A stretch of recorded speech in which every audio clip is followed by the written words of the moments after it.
And not only has this Christian nationalism thing been done before, it has been done in America before. If we succeed, this will not be Christian America. If we succeed, this will be Christian America 2.0. We should begin with the recognition that naming is warfare. In any cultural collision, each group wants to name the other one, and each group wants to prevent the other group from taking that name and turning it around to be used in a less pejorative sense, or even in a positive sense. Methodist and Puritan were originally names that were taunts from outside those communities, but which were soon enough rendered innocuous. In our day, the mudgobbing that calls conservative Christians names like white supremacist, or theofascist, or religious extremist are so overdone that they are easily answered and then dismissed. Some are so out there that they can simply be answered with a cheerful roll of the eyes. But another taunt they are now using, Christian nationalist, can be easily caught and thrown right back to them. I am a Christian, and I do love my nation. Now what? I'm a Christian, and I'm not a globalist. I'm a Christian, and I'm not a tribalist. I'm a Christian, and I have to live somewhere. What shall we call that? The one possible toxin in the phrase Christian nationalism is found in that pesky suffix, ism. As the fellow said, beware of all isms except for prisms. Christian conservatives are hostile to ideologies, and Christian nationalism can be made to function in such a troublesome ideological way. But if we take care to define our terms and guard our hearts against the poison of party spirit, we should be all right. But those on the right who gladly welcome sobriquets like Christian nationalist, but who then receive it like it was the very latest blasphemous selection from the Fruit of the Month Club with all the cherries, my only word to them is that they should repent and knock it off. Just a word, driving your pickup around town with that huge Trump flag flapping on one side and the Let's Go Brandon in the original Greek waving on the other isn't helping anything. A Christian nation should never be mistaken as the same thing as being a chosen nation. There's no exceptionalism in it.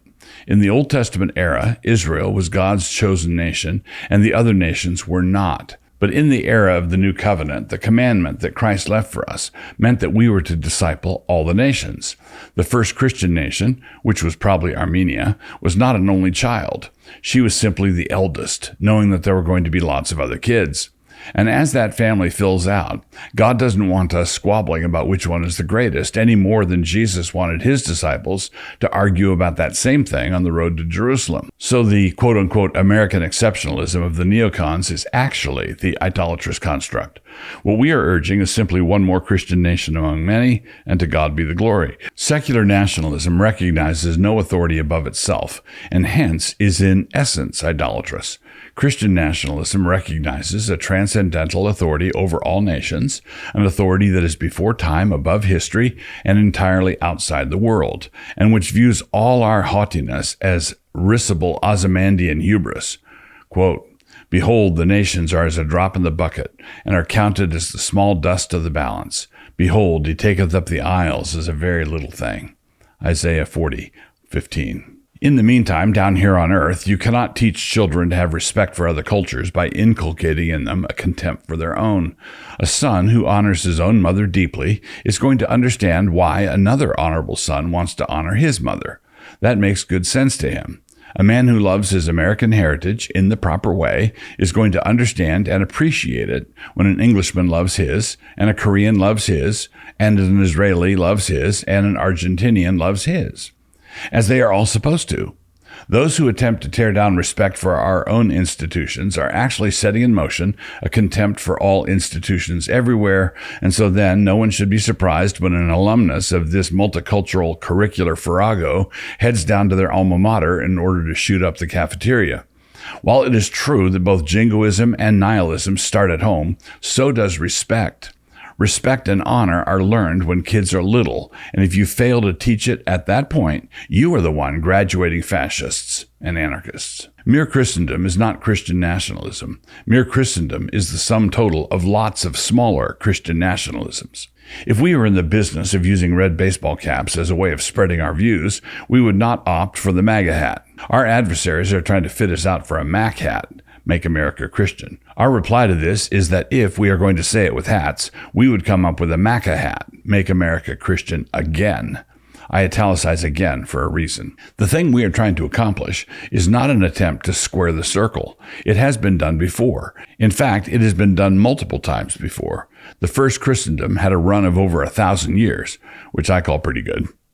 And not only has this Christian nationalism thing been done before, it has been done in America before. If we succeed, this will not be Christian America. If we succeed, this will be Christian America 2.0.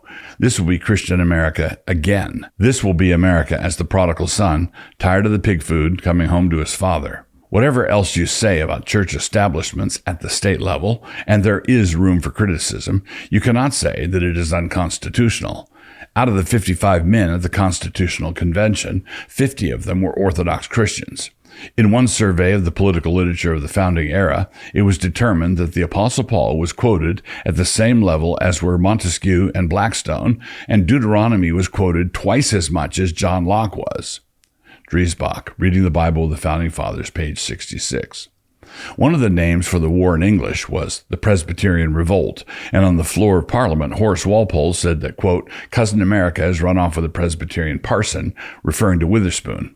Speaking of Witherspoon, that worthy man signed the Declaration and counted James Madison among his students. Everyone who subscribes to the Westminster Confession of Faith is a Christian nationalist.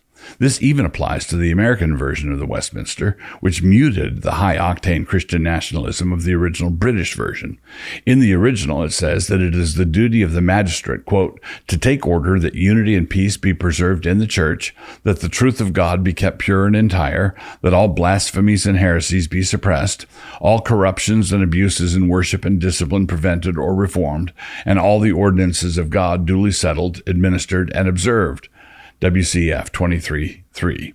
This was a bit thick for the American Presbyterians, who held their first General Assembly in Philadelphia in 1789, electing a gent named Witherspoon to be their moderator, and who modified the Westminster to say this, quote, "Yet, as nursing fathers, it is the duty of civil magistrates to protect the church of our common Lord, without giving the preference to any denomination of Christians above the rest, in such a manner that all ecclesiastical persons whatever shall enjoy the full, free, and unquestioned liberty of discharging every part of their sacred functions without violence or danger." American Westminster 23:3. Also, please note, Isaiah's nursing fathers, Church of Our Common Lord, Witherspoon, Philadelphia, 1789. These people were all breathing the same air. If you know any PCA ministers who are woke, or semi-woke, or just simply political squishes, try not to rib them too much about all this stuff. They probably feel bad enough about it already, especially since they have had so many opportunities to take an exception to the American Westminster at who knows how many meetings of Presbytery, and yet they refuse to distance themselves from this element of their theo-fascist past. They are probably racked with guilt over this confessional issue anyhow, and we should probably lay off. One last thing. There's no such entity as the Judeo-Christian religion. As religions go, there's no way to combine the view that Jesus is the Christ with the idea that he was a fraud, or the claim that he rose from the dead with the counterclaim that he did nothing of the kind, or the idea that the New Testament correctly interprets the Old with the view that it is the Talmud that actually does. So as religions, they do not harmonize at the most basic level. But what then is the Judeo-Christian tradition? Orthodox Christianity and Orthodox Judaism both make transcendental claims that outrank the pretensions of modern secular man. The Judeo-Christian tradition was therefore a device used by secular man to get Christians and Jews to drop or mute their claims about that authority being from outside the world. This follows because if you establish this amalgam tradition down here when the transcendental claims are contradictory, then that means you don't need to take either Christianity or Judaism seriously as a basis for governance. You've spiked the transcendental guns. The Judeo-Christian tradition therefore operates from within the system and for a number of years has occupied an honored spot on secular man's designated God shelf, mementos and knickknacks from the past. A Judeo-Christian lapdog cannot stand up to the secular onslaught because the Judeo-Christian lapdog was first domesticated by secularism, and it has been that way for a long time. So while conservative Christians and conservative Jews can certainly work together to challenge the current threats posed by humanist man, they must do so without kidding themselves, as co-belligerents as distinct from allies. In order to do this with any kind of consistency, they must both recover an understanding of the transcendental nature of their own central claims. So then again, these ultimate claims are not consistent with each other. So the best thing that could happen at this point would be for conservative Jews to reconsider, seriously, the claims of Christ the Messiah. And of course, everybody else should do that too. So thanks for watching our content. We really appreciate it. I want to take a second to talk about my book, Angels in the Architecture, and how you can listen to the audio version for just 99 cents, which, if you round up, is a whole $1. The modern view of the world is empty and lifeless, nothing more than a bunch of matter in motion, with life by the thousandth, millionth chance emerging from chaos. The modern world, as a result, can only conceive of progress as more efficiency, more technology, more domination, greatly improved matter in motion. By way of contrast, the Christian faith presents a glorious vision for culture and a vision of the world in which truth, beauty, and goodness are built into the very molecules of the universe. Angels in the Architecture, which I wrote together with Doug Jones, the book covers such diverse topics as creeds, poetry, history, the church, feasting, and storytelling. And here comes my best imitation of a salesman. The audiobook is now available at mycanonplus.com. If you haven't joined Canon Plus yet, what's wrong with you? Oh, yeah, excuse me. You can get your first month for just 99 cents by using promo code DOUG99, DOUG 99, all caps.